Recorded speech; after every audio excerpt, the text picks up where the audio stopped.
নতুন একটি রেসিপি নিয়ে আসলাম গ্যাসের চুলায় পাউরুটি। পারফেক্টভাবে বানাতে হলে অবশ্যই ফুল ভিডিওটা দেখবেন।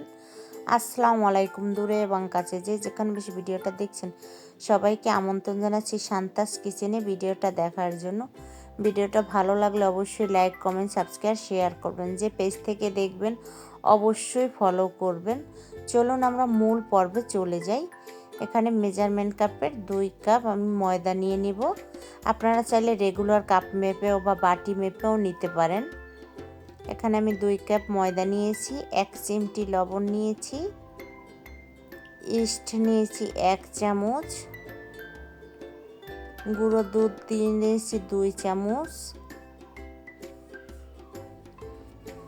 তারপর 1 কাপের 4 ভাগের 1 ভাগ চিনি দিয়ে নিয়েছি। আপনার চিনিটা যেভাবে খেতে চান সেভাবে। আমার কাছে একটু মিষ্টি মিষ্টি ভালো লাগে, বাচ্চারা খুবই পছন্দ করে।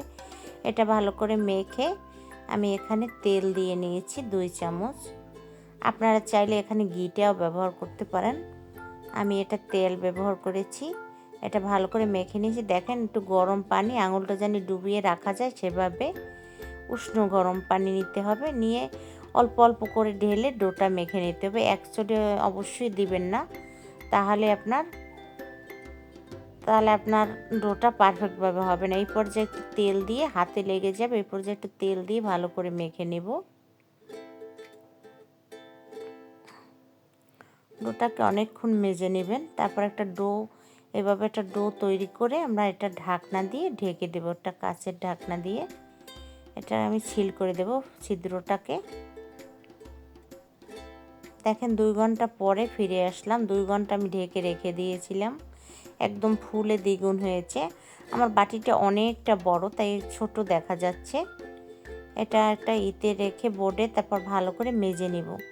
মেজে নিয়ে আমি এটাকে 6 ভাগ করে নেব বা 7 ভাগ, 7টা ভাগ করে নেব। আমি গ্যাসের চুলায় পারফেক্টভাবে পাউরুটি আপনারা বাসায় বানিয়েই খেতে পারবেন। এত টেস্টি হয় যা বলার মতো না, একদম পারফেক্ট হবে, কালারও একদম পারফেক্টভাবে হবে। এভাবে করে আপনারা ডোটা তৈরি করে নেবেন। আসলে দেখে বুঝে নিতে হবে, বললে আপনারা বুঝবেন না, বলে আসলে বোঝানো যাবে না। এভাবে করে ডো তৈরি করে একটা ফ্রাই প্যানে একটু তেল ব্রাশ করে আমি সব ডোগুলো এভাবে বানিয়ে তারপর এভাবে রেখে দিব।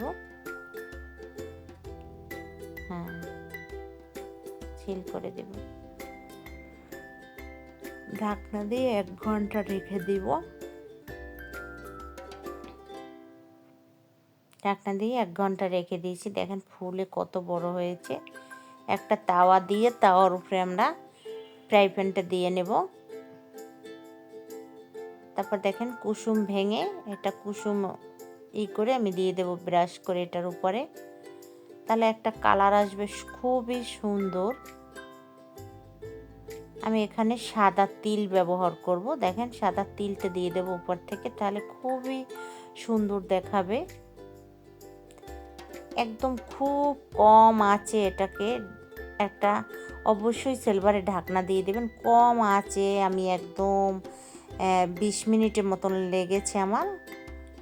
দেখেন 20 মিনিট পর ফিরে আসলাম। তারপর একটু বাটার এটা ঘষে দিলাম, তাহলে রুটিগুলো খুবই নরম থাকবে। দেখেন ভিতরটা কত কত জালিদার, কত সুন্দর হয়েছে এবং সব তুলে।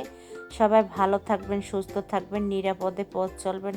অবশ্যই আমার চ্যানেলটি সাবস্ক্রাইব করবেন এবং পেজ থেকে যে দেখবেন অবশ্যই ফলো করবেন। সবাই ভালো থাকেন, সুস্থ থাকেন। আল্লাহ হাফেজ।